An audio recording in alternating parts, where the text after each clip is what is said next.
Hello and welcome to PreCal 1 Midterm Study Guide. I'm going to go over each of these problems for you, and hopefully that will help you get started on some progress to your midterm exam.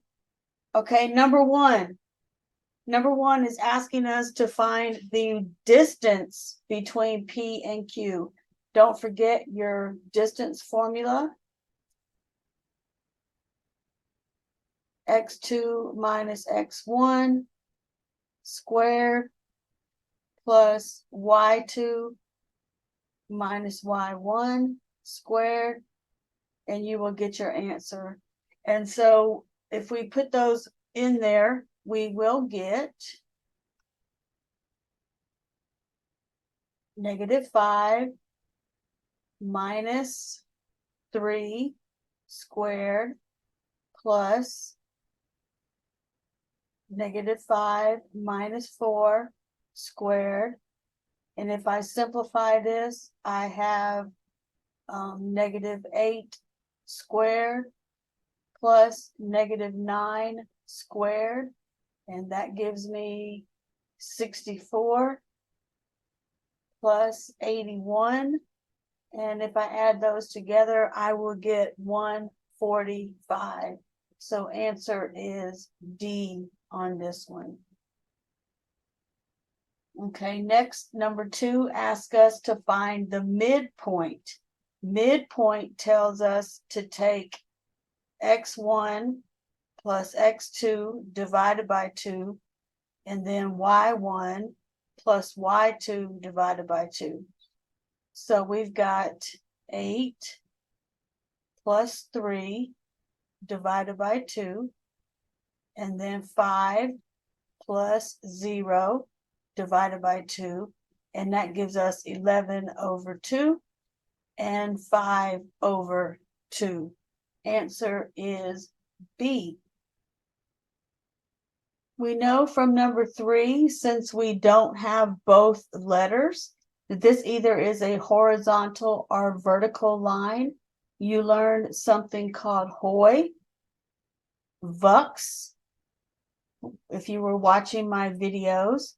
And this is an X equation. This is an X equation, so therefore it falls under Vux. So therefore it is a vertical line with an undefined slope at -3. So therefore we have a vertical line right here at -3. So final answer would be C. To be able to graph a line, we would want to put it in slope-intercept form. So I want to move my 2 to the other side. So I'm going to subtract 2 from both sides, and I have y equals -2. And same thing, this is Hoy-Vux. This time we have a y equation. So therefore it is a horizontal line at -2. Horizontal line at -2. Final answer is B. All right, this one is not written in slope-intercept form. So I'm going to turn it around a little bit. I'm going to say y minus 6 is equal to 2x. I'm going to move my -6 to the other side. So I have y is equal to 2x plus 6. So this tells me it crosses the y-axis at 6. This one does not. I can cross that out. This one does not. It does not cross the y-intersection at 6. And then we look at our slope. Our slope says we're going up 2 over right 1. Up to, this one has a negative slope, so that's out of the question. So this answer would have to be D. And you can see that it does cross the y-intersect at 6, and then it also went up 2 over 1. up 2 over 1, up 2 over 1.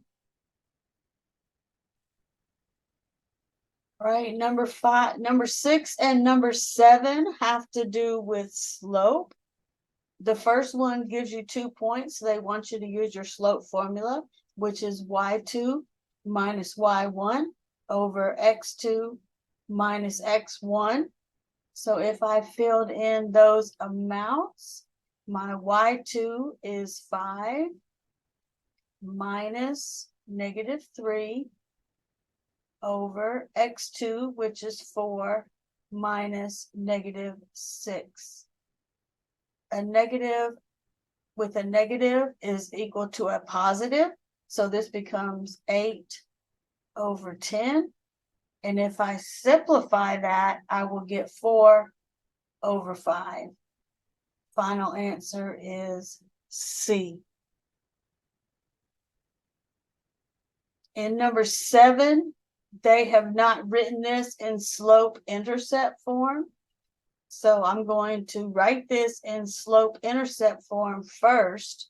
I have 5x minus 4y is equal to 14. I'm going to pull the 5x to the other side. So I have negative 4y is equal to negative 5x plus 14. Since I pulled it to the other side, next I'm going to divide by negative 4. And I am left with y is equal to 5 over 4x minus 14 over 4. And don't forget that our slope is the number in front of the x. So therefore, this answer would be B, 5 over 4. Okay, number 8 and 9 are asking you, are these parallel, perpendicular, or neither? So we're going to have to change them into slope-intercept form so we can determine what the slope is. So we'll start with number 8. We have 3x minus 4y is negative 13. Pull my 3x over to the other side. I have negative 4y is equal to negative 3x minus 13. I divide by negative 4. And I am left with y is equal to 3/4 x plus 13 over 4. And then I go to the other problem. The other one, we have 8x plus 6y is equal to negative 13. I'm going to bring my x over. So I have 6y is equal to negative 8x minus 13. I'm going to divide by 6. And I have y is equal to negative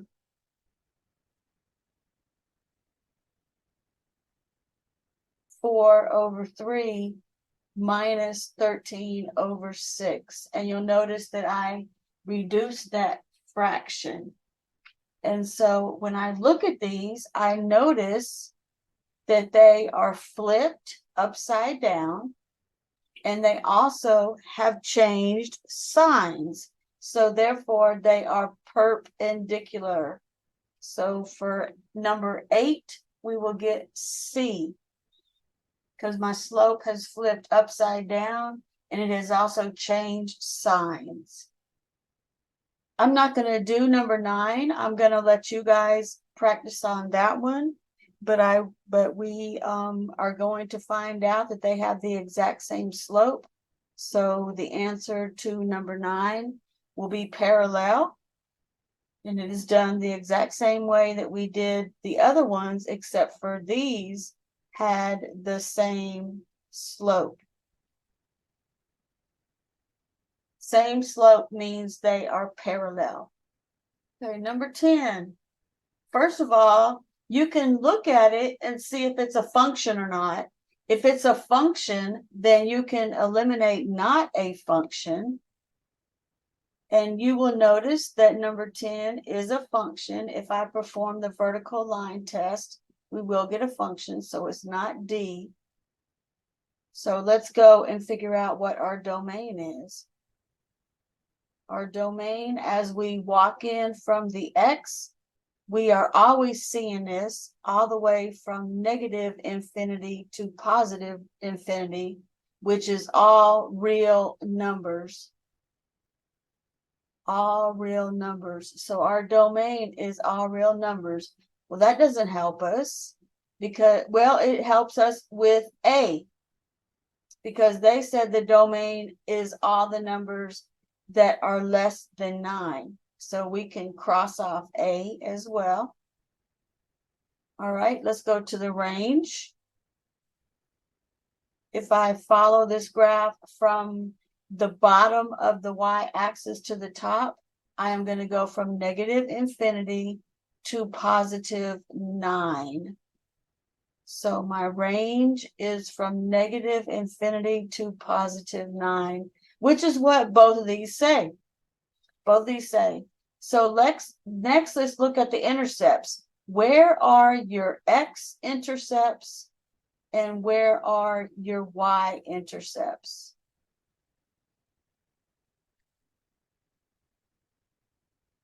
Okay, I'm crossing my x at -2, 0. I'm also crossing my x at 4, 0. And I am crossing my y-axis at 9, 0. And I made a mistake here. That is an 8, 0. So we can now determine that our answer is B.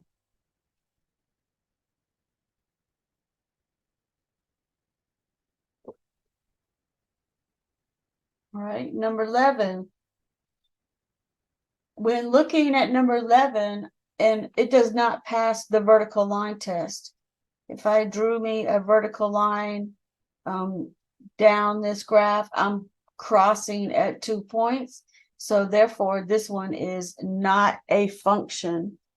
So your answer will be D on this one. It's not a function. So therefore, we're not going to have to determine anything on those. Okay, 12. Is it a function? First of all, yes, it is a function. It does pass the vertical line test. So therefore, I can cross off D. Okay, let's look at our domain.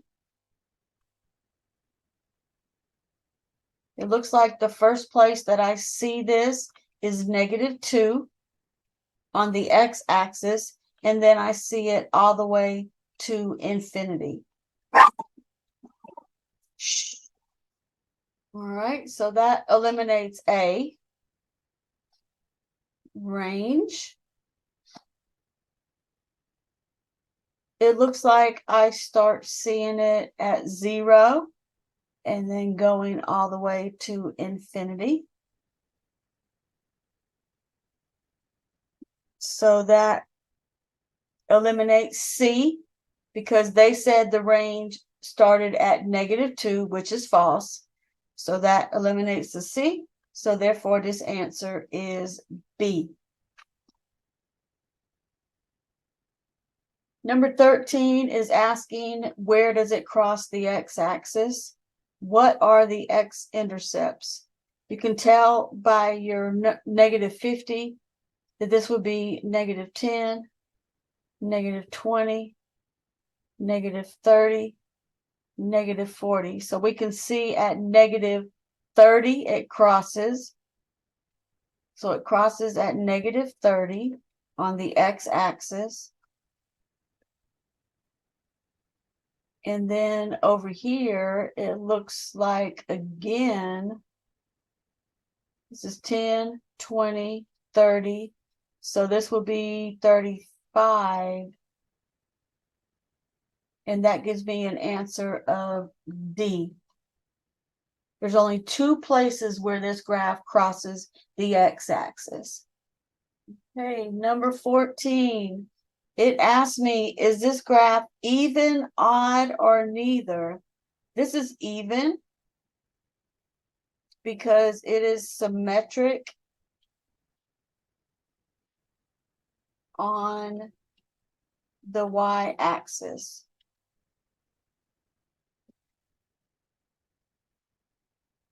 So therefore, the answer is A, even. If I look at number 15, I don't see it symmetric on the X, Y, or origin. So this one would be neither. It's not symmetric on the X, the Y, or the origin. Number 16 is symmetric on the origin, which is this line right here. So if you see the same thing on both sides, you will see symmetric on the origin. And symmetric on the origin means that this is odd. Okay, how do you determine if a function is even, odd, or neither if given as a equation? You're supposed to plug in f of negative x. If I plug in negative x in for f, and there's no changes, then we know we are even. Okay, if I plug in f of negative x and everything changes to the opposite, then we know that we are odd. And then all others would be neither. So number 17, if I plug in negative x, I will get negative x cubed. So that gives me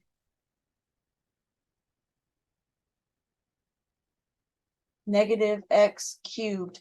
That means everything changed. Everything changed. All my signs changed. So therefore, the answer will be B, odd.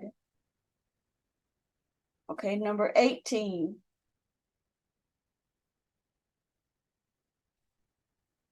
Plug in negative x.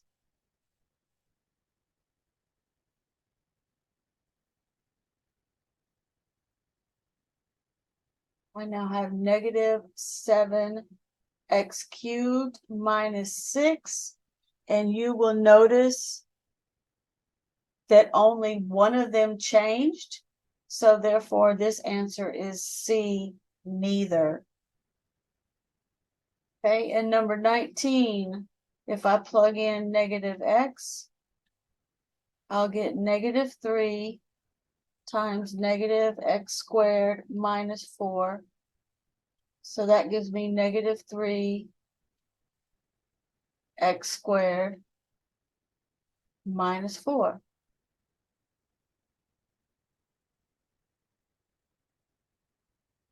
And you'll notice that we have exactly what we started with, the exact same equation. So therefore, number 19 would be even, because nothing changed. Next, we're going over increasing, decreasing, or constant.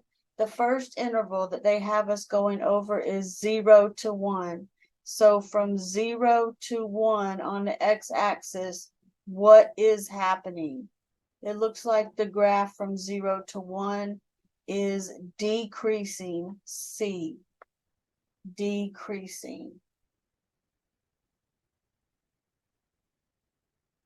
0 to 1 is going down.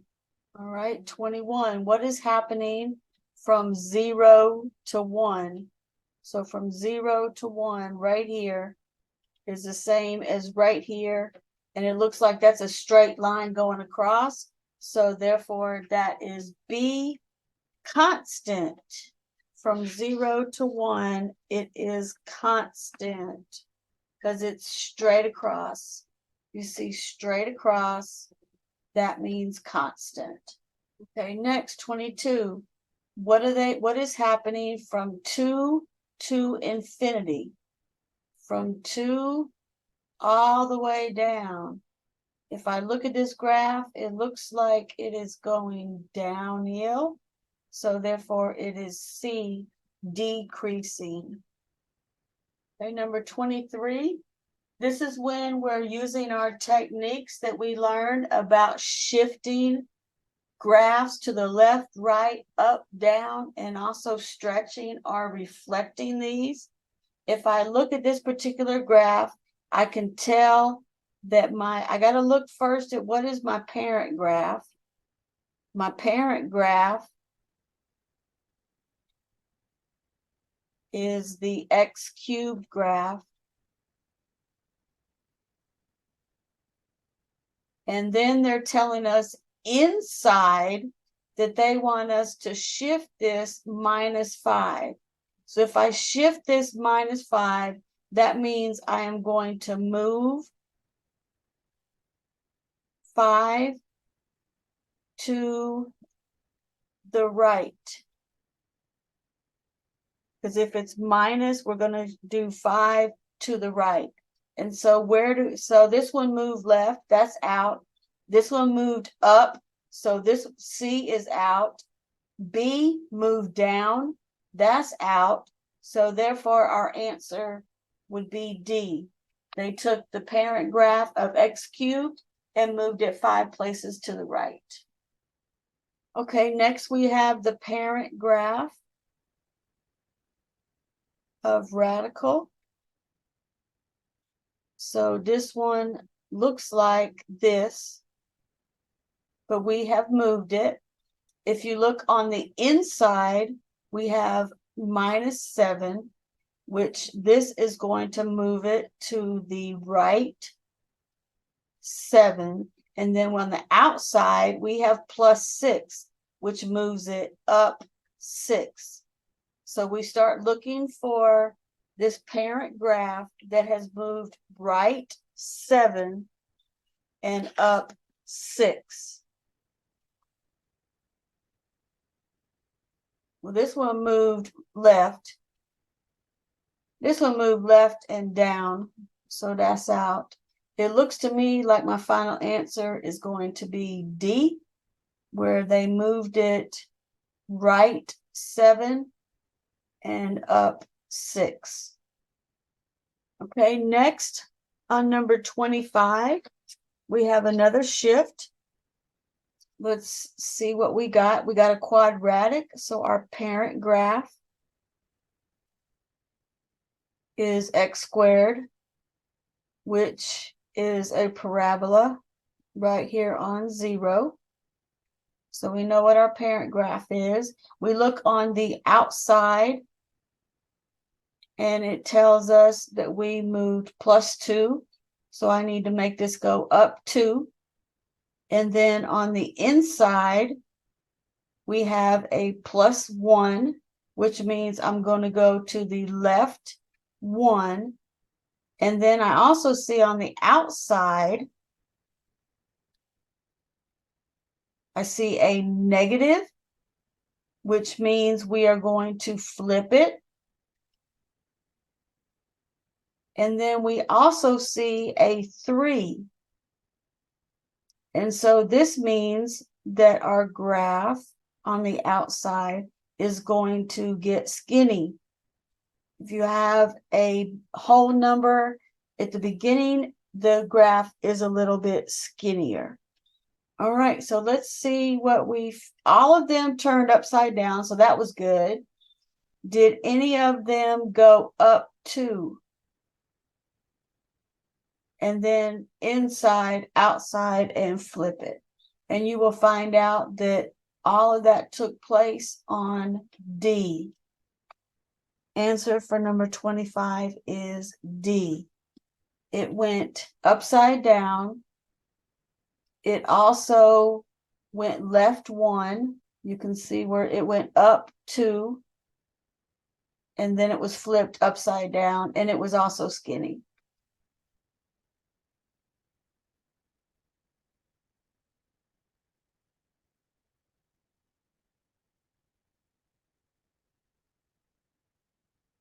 All right, next 26 through 29, they're going to tell you what your shifts are going to be. They're also going to tell you your parent graph, and they want you to write the equation.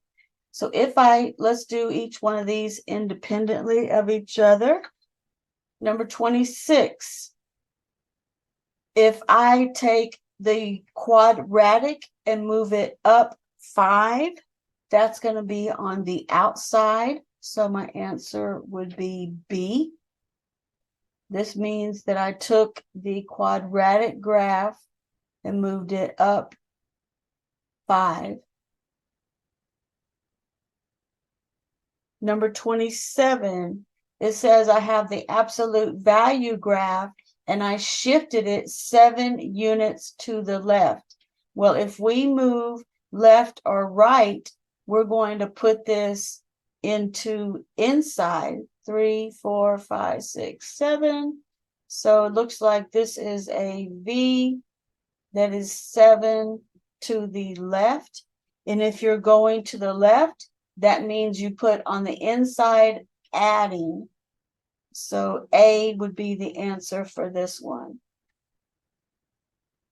Number 28, we have the square root function that has been shifted 7 upwards. Square root function, 7 up. 3, 4, 5, 6, 7. So therefore it looks like this. And if I move it up, that means that I'm going to put it on the outside. So that would be answer C. 29. Again, we're going to do the square root function, and we're going to shift it 3 units to the right. So if I put the square root function 3 units to the right, that means I am subtracting 3 on the inside. So this answer would be B.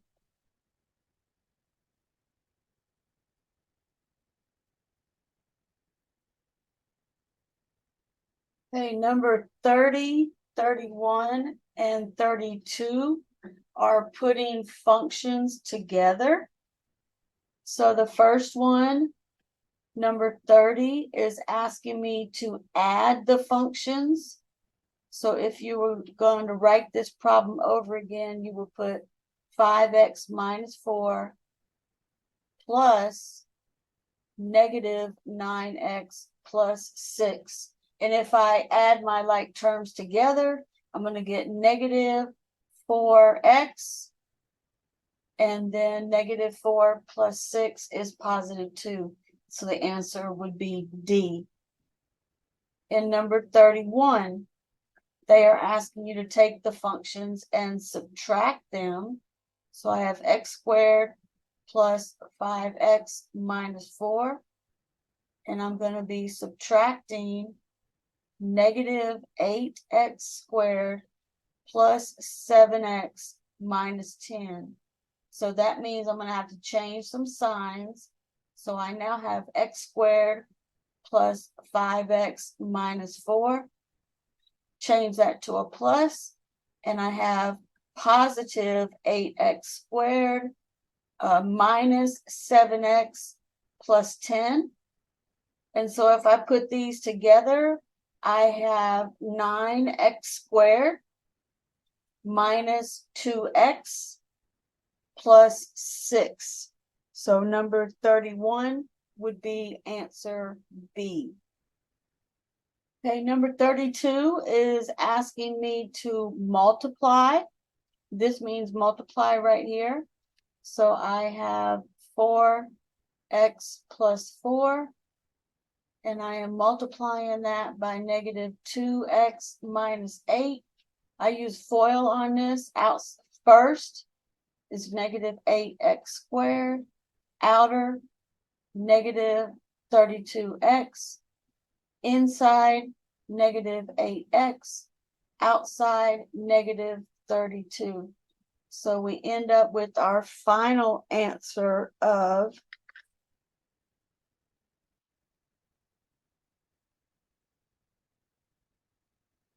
negative 8x squared minus 40x minus 32, which is B.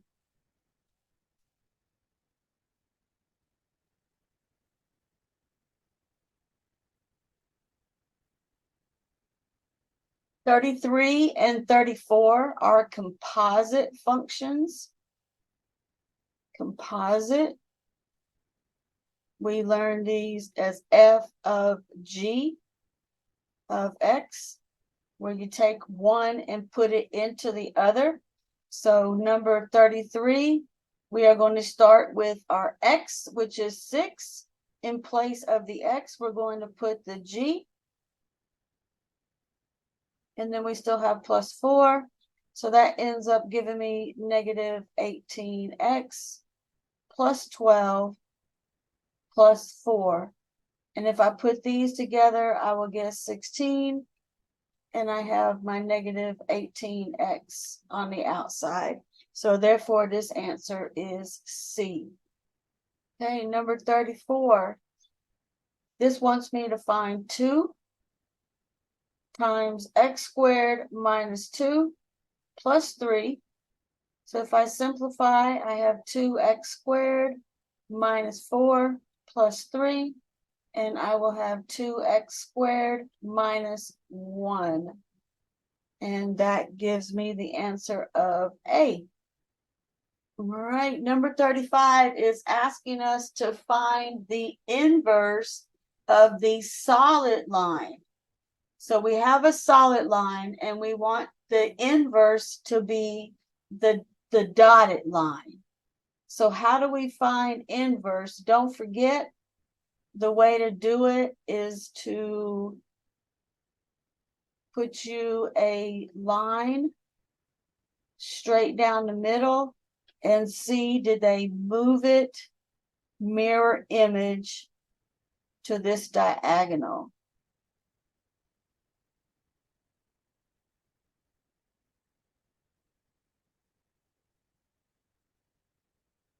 All right, I can already tell you just by looking at it that A did not do it, neither did B.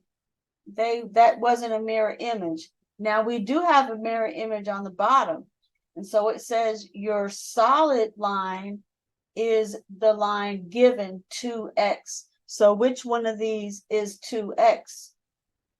Y equals 2x. If I was graphing that line, it would cross at 0 and it would go up 2 over 1, up 2 over 1, up 2 over 1. So therefore, y equals 2x looks like this. So it looks to me like that is C. We get our solid line, y equals 2x on C, not D. Okay, number 36. I'm going to draw the diagonals again so we can see which ones flipped over the diagonal of y equals x.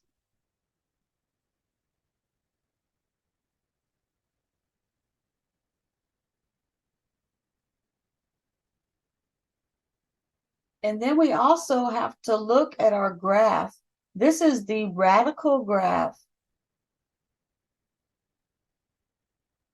that has been moved 2 places to the left because we have a 2 on the inside. So we have to find our solid line to be this one right here. Where is our solid line moving 2 to the left? I can cross off B. B won't do it. C won't do it. And then when I look at the 2 graphs here, it looks to me like I am flipping over the line on D. So this one would be answer D. And that ends our study guide. Hope this helped. Good luck when you take your test.